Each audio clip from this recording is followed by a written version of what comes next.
Cumprimentar a todos os irmãos com a paz do nosso Senhor Jesus Cristo, amém, glória a Deus. Seja bem-vindo, a todos, seja bem-vindo àqueles, que são inscritos, que se inscreveu recentemente no canal.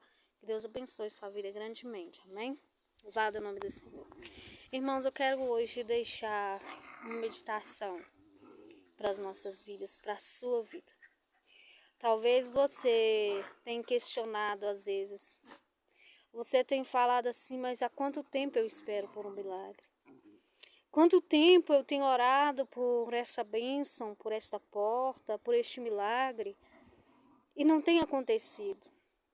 E muitas das vezes você tem entristecido seu coração, você tem achado que Deus não está te ouvindo, que o que você está fazendo para o Senhor não está sendo suficiente, que você não está agradando a Deus. Quantos questionamentos, não é mesmo?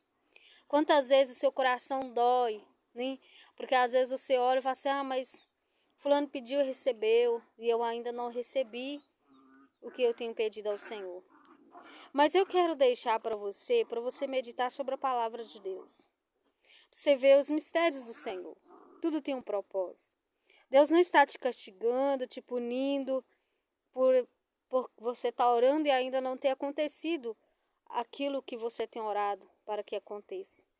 Quando nós olhamos, irmãos, para a palavra de Deus, quando Deus ele usa ali, o profeta para falar com Naamã, para que Naamã ele descesse das águas, não é mesmo? Naamã ele era leproso. Naamã ele havia uma vergonha sobre a vida dele. E Deus usa ali o profeta para dar um direcionamento a Naamã. Qual foi? Naamã, ele teve que descer ali no Rio Jordão durante 7 vezes. Para você ver que como é o trabalhar de Deus. Para Deus curar ele, não precisava Naamã ele ter que descer 7 vezes. Uma palavra do profeta ali determinaria a cura dele. Mas Deus queria quebrantar Naamã. Deus queria tirar de dentro de Naamã o orgulho. Deus queria que Naamã se convertesse. Havia coisas em Naamã que precisava ser quebrado. Então Deus manda que ele descesse aquela água 7 vezes. Da primeira nada aconteceu, da segunda, da terceira, da quarta, da quinta, da sexta. Na 7ª vez que ele mergulhou, ele recebeu a sua cura. Para você ver que assim acontece na nossa vida. Muitas das vezes nós estamos pedindo algo ao Senhor e Deus ainda não nos entregou porque Ele está nos preparando. Ele está nos moldando, não é porque Ele está nos punindo. Não é porque Ele não está nos ouvindo, Ele está nos preparando. Porque se apenas uma palavra ali e Naamã fosse curado, ele não tinha sido tocado pelo Espírito Santo de Deus. Naamã não tinha tirado de sobre si por ser um chefe dos exércitos.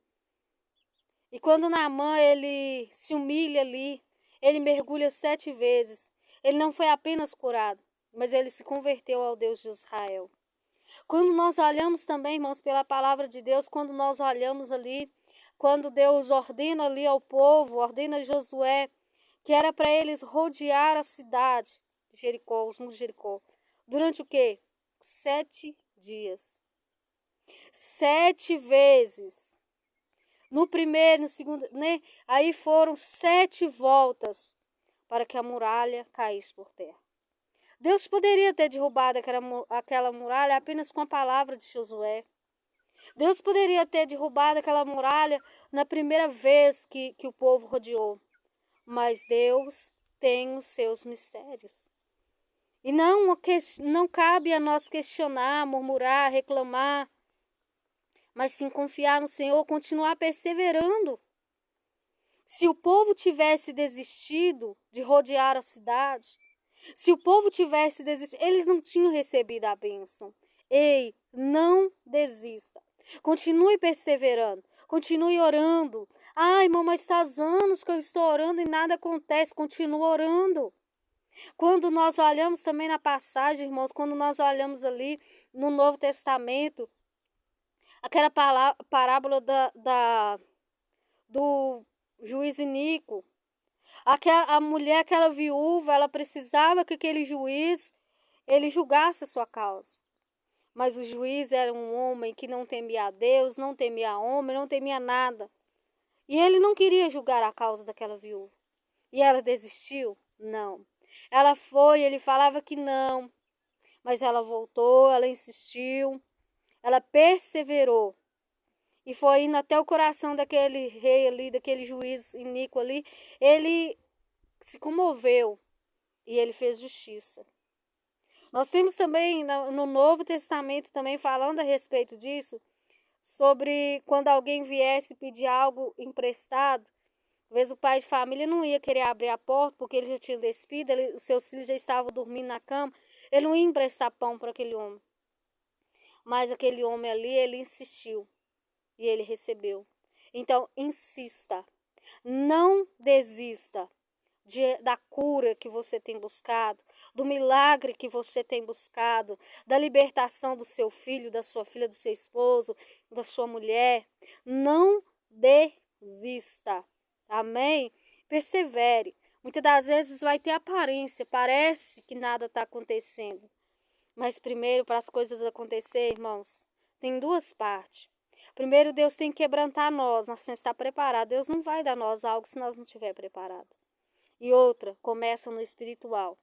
Primeiro, as bênçãos, elas vêm. E nós precisamos estar preparados para que nós venhamos receber o que Deus tem para a nossa vida. Então, que você suporte cada processo. Suporte sim, não desista. Não olhe, mas fulana recebeu e eu ainda não recebi. Ei, cada qual Deus trata de uma forma. Quantas pessoas, irmãos, que às vezes nós olhamos e falamos assim, foi muito fácil, a pessoa recebeu o milagre. Mas só Deus sabe quanto essa pessoa chorou, o quanto ela orou, o quanto ela teve que esperar, o quanto ela teve que se humilhar diante do Senhor. Então, irmãos, que você não desista, que você persevere, que você insista em buscar a presença de Deus pelo milagre que você precisa, seja para você, seja para um ente querido, seja para sua casa, para sua família. Não desista, amém? Suporte os processos, suporte o tempo da espera. Eu sei que às vezes o tempo da espera é dolorido, mas vale a pena, amém? Não desista do Senhor. Então, se eu não conseguir na presença de Deus, eu vou para isso, para aquilo outro. Não. Busque no Deus Todo-Poderoso. Busque somente em Deus, porque as bênçãos de Deus, ela enriquece, ela não acrescenta dores. Se você se desviar, for procurar em outros lugares os milagres que você precisa, você vai sofrer as consequências. Somente em Deus nós alcançamos os milagres, as portas abertas, nós alcançamos aquilo que nós precisamos. O Senhor, Ele tem. Então, o seu milagre, o Senhor tem. Deus, Ele tem o seu milagre. Basta você esperar, confiar, descansar seu coração no Senhor e continuar adorando, não é reclamar. Porque quando murmuramos, nós não saímos do deserto. Quando nós murmuramos, corre o risco de quê? Perecer. Então, quando nós reclamamos, quando nós começamos a falar, tá difícil, eu não tô aguentando e tal, começar a usar a nossa boca para murmurar, nós perdemos aquilo que Deus tem para a nossa vida. A murmuração, irmãos, é como se fosse um aborto. Um aborto. Por quê? Porque ali Deus está gerando o seu milagre. Você começa a murmurar, você perde aquele milagre. Nem muitos perdem aquilo que Deus quer fazer na vida deles. Por quê? Por causa da murmuração. Então não murmure, não reclame, não questione. Adore ao Senhor, que no tempo certo os seus olhos contemplarão as orações respondidas que você tem orado diante do Senhor. Você vai ver o agir do Senhor. Aquilo que é para acontecer na sua vida vai acontecer no tempo de Deus. Lembre-se, o tempo de Deus não é o nosso tempo. Nós somos ansiosos, às vezes nós queremos que orar hoje e acontecer amanhã. Não, mas o tempo do Senhor é perfeito. Então espere no tempo do Senhor. Deus, ele vai entrar com providência. Deus, ele vai entrar com a cura, com a libertação, com a porta aberta. Aquilo que você precisa, o Senhor, ele vai derramar sobre a sua vida, amém? Que Deus te abençoe a sua casa, a sua família. Que Deus prospere em todas as áreas da sua vida, amém? Que o Senhor resplandeça a luz dele sobre a sua vida, que Deus te dê a paz, a alegria que você possa cantar o hino da vitória, adorando e exaltando o Rei dos Reis e Senhor dos Senhores. Um abraço, até o nosso próximo vídeo, se o Senhor nos permitir. A paz do Senhor Jesus Cristo.